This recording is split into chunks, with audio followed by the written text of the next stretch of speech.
ఒక కడాయి పెట్టుకునేసి అందులో 2 స్పూన్లు ఆయిల్ వేసుకుందామండి.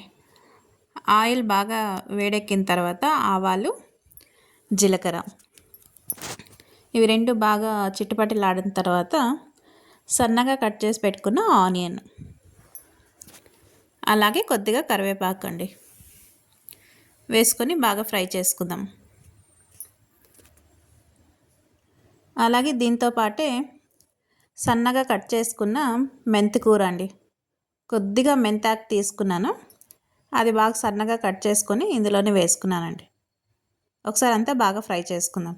మెంతికూర బాగా ఫ్రై అయిన తర్వాతనే టమాటో, గ్రీన్ చిల్లీ వేసుకోవాలండి, లేదంటే పచ్చివాసన వస్తుంది. మెంతికూర ఫుల్ ఫ్రై కావాలి. టమాటో కూడా బాగా ఫ్రై అయిన తర్వాత సన్నగా దంచుకున్న వెల్లుల్లి, ఒక 6 వెల్లుల్లి తీసుకుని సన్నగా దంచి పెట్టుకున్నాను. ఇలా పచ్చివాసన పోయేదాకా ఫ్రై చేసుకుందాం. ఇప్పుడంతా బాగా ఫ్రై అయింది కదా, ఇందులోనే 1/2 స్పూన్ పసుపు, రుచికి సరిపడా సాల్ట్, 1 స్పూన్ ధనియా పౌడర్, ఇదంతా ఒకసారి బాగా ఫ్రై చేసుకుందాం అండి. నేను ఇందాకే బీట్రూట్ ఉడికించి పెట్టుకున్నాను కుక్కర్లో, అందులో ఏం ఉప్పు వేయలేదు, అందుకే ఇక్కడే మొత్తం కర్రీకి సరిపడే ఉప్పు వేసినానండి. మీరు కావాలంటే బీట్రూట్ ఉడికించుకునేటప్పుడు కూడా ఉప్పు వేసుకోవచ్చు. ఇప్పుడు ఉడికించుకున్న బీట్రూట్ ఇలా బీట్రూట్ అంతా వేసుకొని ఒకసారి కలుపుకొని ఒక 5 నిమిషాలు మగ్గిద్దామండి.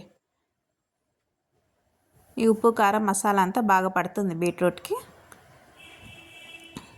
ఒక 5 నిమిషాలు ఇలా కలుపుకొని మగ్గిద్దామండి.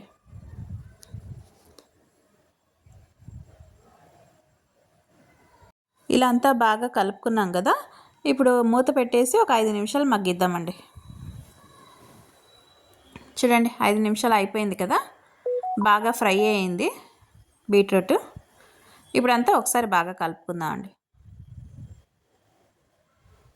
ఇందులో నీళ్ళన్నీ బాగా ఫ్రై అయిపోయినాయి కదా, ఇప్పుడు సన్నగా కట్ చేసి పెట్టుకున్న కొత్తిమీర వేసుకుందాం. కొత్తిమీర వేసుకొని అంతా ఒకసారి బాగా కలుపుకుందామండి. ఇలా అంతా ఒకసారి బాగా కలిపేసి ఇంకా స్టవ్ ఆపేసి ఒక సర్వింగ్ బౌల్లో తీసుకుందామంట. ఇంతే అండి, సింపుల్గా బీట్రూట్ కర్రీ చేసుకోవచ్చు. చాలా హెల్తీకి మంచిది, అలాగే టేస్ట్ కూడా చాలా బాగుంటుందండి. మీకు ఈ వీడియో లైక్ అయితే లైక్ చేయండి, షేర్ చేయండి, కామెంట్స్ చేయండి, సబ్స్క్రిప్షన్ చేసుకోండి. సింపుల్ వేలో బీట్రూట్ కర్రీ. Thank you.